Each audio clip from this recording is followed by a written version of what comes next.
ચૈત્ર મહિનાના શુક્લ પક્ષની પ્રતિપદા તિથિથી ચૈત્ર નવરાત્રિ શરૂ થાય છે। આ દિવસે હિન્દુ નવું વર્ષ પણ શરૂ થાય છે। વર્ષ 2024માં ચૈત્ર નવરાત્રિનો તહેવાર 9 એપ્રિલથી શરૂ થઈ રહ્યો છે।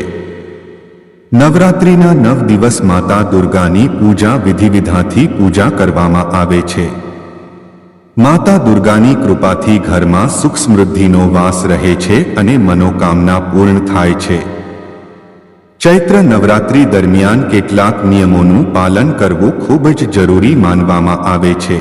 આ નિયમોનું પાલન કરવાથી પૂજાનું પૂર્ણ ફળ મળે છે અને માતાના આશીર્વાદ બની રહે છે। ચાલો જાણીએ આ નિયમો વિશે।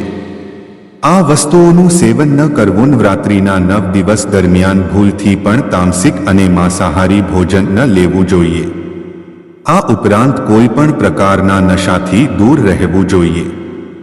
તમે આ 9 દિવસો દરમિયાન સાત્વિક આહારનું સેવન કરી શકો છો। સિંગોડાનો લોટ, દૂધ, સાબુદાણા, ફળોનું સેવન કરી શકો છો। નવરાત્રિમાં વાળ અને નખ કાપવાનું ટાળવું।